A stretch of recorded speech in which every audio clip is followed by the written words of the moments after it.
আসসালামু আলাইকুম। আমরা এখন আছি বান্দরবান জেলার বাস স্ট্যান্ডে। আমাদের আজকের প্ল্যান হচ্ছে আমরা এখান থেকে থানচি যাব এবং থানচি থেকে রেমাক্রি হয়ে আমি এখন নাফাখুম যাব। কিন্তু চলতি পথে বান্দরবান থানচি রোডের অপরূপ সৌন্দর্য আমরা দেখব। আমরা ঢাকা থেকেই মেঘ বৃষ্টি মাথায় করে নিয়ে এসেছি এবং এখনও গুড়ি গুড়ি বৃষ্টি হচ্ছে। এরই ফাঁকে আমরা হোটেল হিল ভিউতে নাস্তা করার জন্য ঢুকেছি এবং হোটেল হিল ভিউতে নাস্তা করা শেষ করে আমরা চাঁদের গাড়িতে করে থানচির উদ্দেশ্যে রওনা দিব।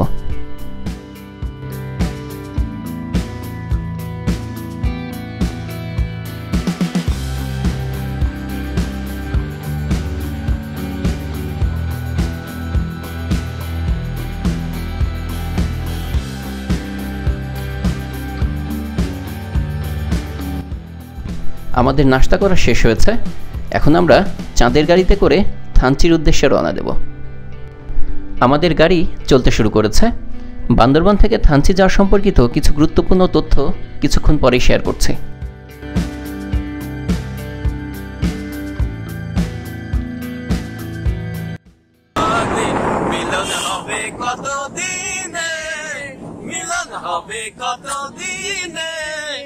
আমার মনের মানুষের শানে, আমার মনের মানুষের শানে।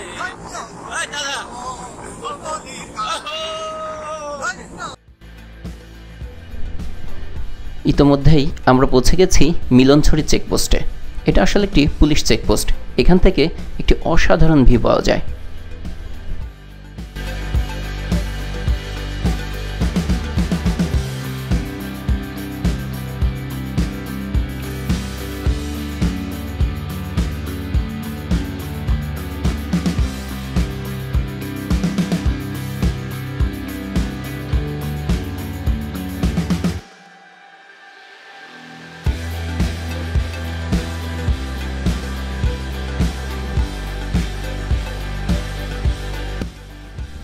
ঢাকা থেকে বান্দরবানের দূরত্ব প্রায় ৩২৫ কিলোমিটার, আর বাস ভাড়া নন এসি ৬২০ টাকা, এসি বাস ভেদে ১০০০ থেকে ১৪০০ টাকার মধ্যে। থানচি থেকে বান্দরবানের দূরত্ব প্রায় ৭০ কিলোমিটার। এই পথটুকু যেতে হলে দুইটি মাধ্যমে যাওয়া যায়, একটি হচ্ছে চাঁদের গাড়ি আর দ্বিতীয়টি হচ্ছে বাস। একটি চাঁদের গাড়ি সম্পূর্ণ রিজার্ভ করলে যাতায়াত খরচ পড়বে ৪০০০ টাকার মতো, আর বাসে খরচ পড়বে ২৫০ টাকা প্রতিজন। চাঁদের গাড়িতে করে পৌঁছাতে ৩ থেকে ৩.৫ ঘন্টা সময় লাগে, আর বাসে পৌঁছাতে সময় লাগে ৪.৫ থেকে ৫ ঘন্টার মতো। যেহেতু এটি সম্পূর্ণটাই উঁচু নিচু পাহাড়ি পথ, তাই বেলা ২টার পর আর কোনো বাস চলাচল করে না। বান্দরবান থেকে থানচির যে পথ, এ পথের গড় উচ্চতা প্রায় ২৫০০ ফুট।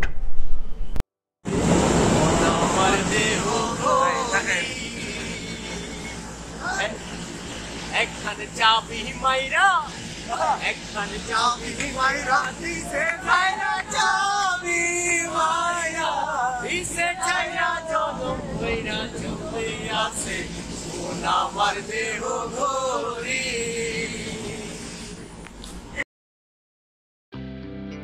এই উঁচু নিচু পাহাড়ি পথে চলতে গেলে কারো মাথা ব্যথা হতে পারে, কারো বমিও আসতে পারে, তাই এ ব্যাপারে সতর্ক থাকুন। তবে চলতি পথে এর চারপাশের দৃশ্য দেখে সত্যি মনটা ভালো হয়ে যায়।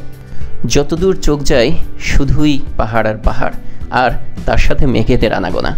এ যেন এক রূপকথার রাজ্য।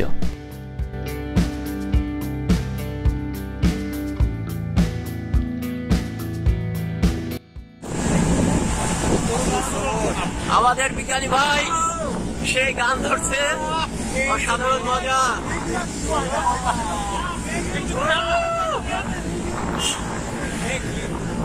ওই মেঘ, ওই দেখা গেছে, দেখা গেছে।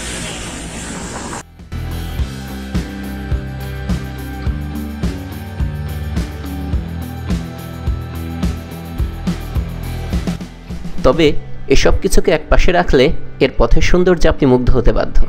বাংলাদেশেই মেঘালয়ের অনুভূতি পাবেন। পথের মাঝে পড়বে অপরূপ সুন্দর নীলগিরি ও সুউচ্চ চিম্বুক পাহাড়, যার উপর দাঁড়িয়ে প্রাণ খুলে উপভোগ করতে পারবেন চক্ষু শীতল করা দৃশ্য।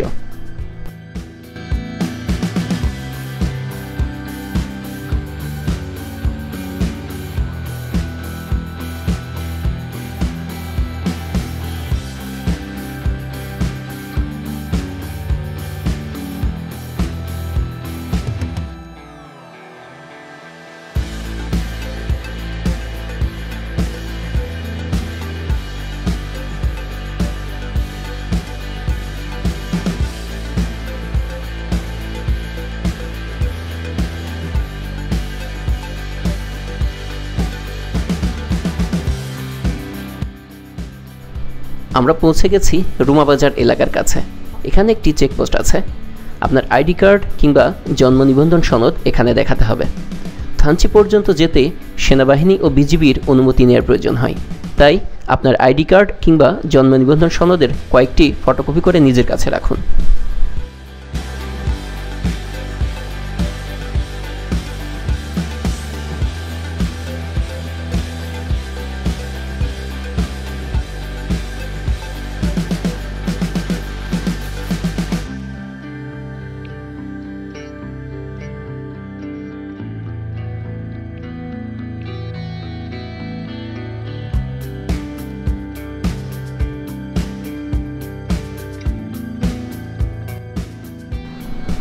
উঁচু নিচু বন্ধুর এ পথের খাঁজে খাঁজে সৌন্দর্য লুকিয়ে রয়েছে।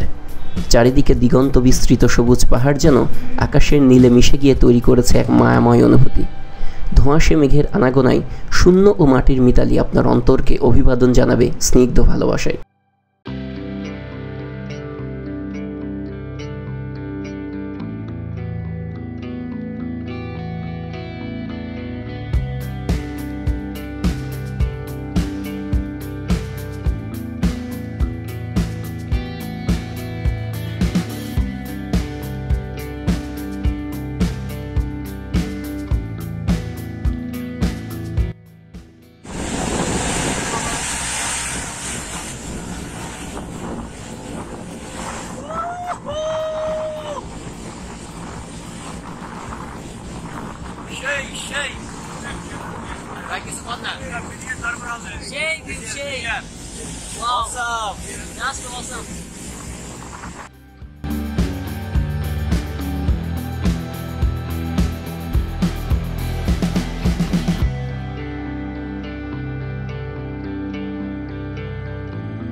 শত প্রতিকূল আবহাওয়া কে আমরা উপেক্ষা করে চলছি। আমরা এখন থানচির পথে। আমরা নাফাকুম আমি এখন জয় করে ফিরবো ইনশাআল্লাহ। আমরা ফিরবো তো।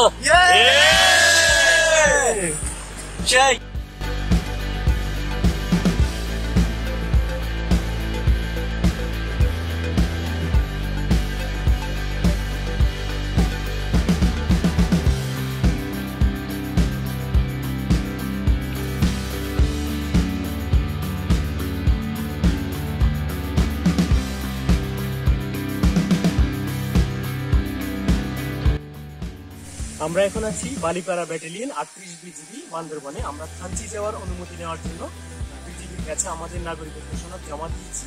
একটু পরেই তারা অনুমতি দিবে। আমাদের গাড়িগুলো দেখতে পাচ্ছেন এই পাশে, গাড়িগুলো অনুমতির অপেক্ষায় আছে। অনুমতি দেওয়ার পর আমরা গাড়ি নিয়ে থানচির উদ্দেশ্যে রওনা দেবো এবং সেখানে গিয়ে আমরা নাফাকুম, ভেলাকুম, দেবতাকুম ইত্যাদি মনোরম দৃশ্যগুলো আমরা দেখবো এবং আপনাদের সাথে থাকবো।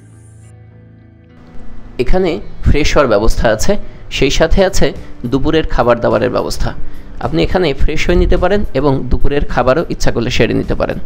পাশে রয়েছে একটি সুভেনির শপ, সেখান থেকে আপনি যদি মনে চায় তাহলে আপনার পছন্দের পণ্যটিও কিনে নিতে পারেন। তবে এখানে অনুমতি নিতে বেশ একটু সময় লেগে যাবে।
শেষ পর্যন্ত আমরা পৌঁছে গেলাম থানচিতে।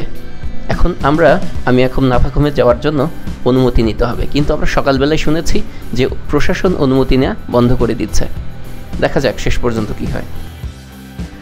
শেষ পর্যন্ত আমরা অনুমতি পেয়েছি, কিন্তু সেটা শুধুমাত্র রেমাক্রি পর্যন্ত যাওয়ার জন্য, যেটা সত্যিই অত্যন্ত দুঃখজনক আমাদের জন্য। তাই আমি এখন নাফাখুম ট্যুরের প্ল্যানটা আপাতত বাদ দিতে হচ্ছে। আমরা ব্যাক করব আবার বান্দরবানে। তবে আগামীতে অবশ্যই আমি এখন এবং নাফাখুমে আসবো ইনশাল্লাহ। দেখা হবে সেই পর্যন্ত।